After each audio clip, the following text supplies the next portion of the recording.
তাদের মিশ্রণে আপনাদের সকলকে স্বাগত জানাই। আজকে আপনাদের আমরা চিংড়ি মাছের পাতুরি রেসিপি করে দেখাবো। তো তার জন্য আমরা প্রথমে সাদা জিরে, সাদা সর্ষে আর কালো সর্ষে, কাঁচা লঙ্কা নিয়ে নিয়েছি। এই সব কটাকে একসাথে বেটে নেব। বেটে নেওয়ার পর আমরা এই মিশ্রণটার সাথে চিংড়ি মাছগুলোকে আগে থেকে ধুয়ে রেখেছিলাম, সেই চিংড়ি মাছগুলোকে মিশিয়ে তার মধ্যে হলুদ, লবণ আর সর্ষের তেল, কাঁচা সর্ষের তেল মিশিয়ে দেবো। মিশ্রণটা যখন একসাথে মিশিয়ে নেওয়া হলো, এরপরে ওটাকে কলা পাতায় ভাতে দেবো। তার জন্য কলা পাতাটাকে এবার একটু আগুনে ভাপিয়ে নিচ্ছি, যাতে কলা পাতাটা পরে ফেটে না যায়।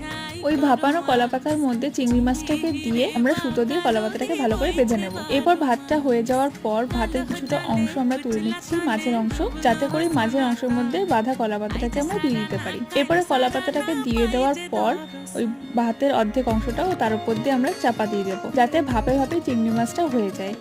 আধা ঘন্টা পর চিংড়ি মাছটাকে তুলে নিতে হবে। দেখবেন পুরো রেডি হয়ে গেছে ভাতের চিংড়ি।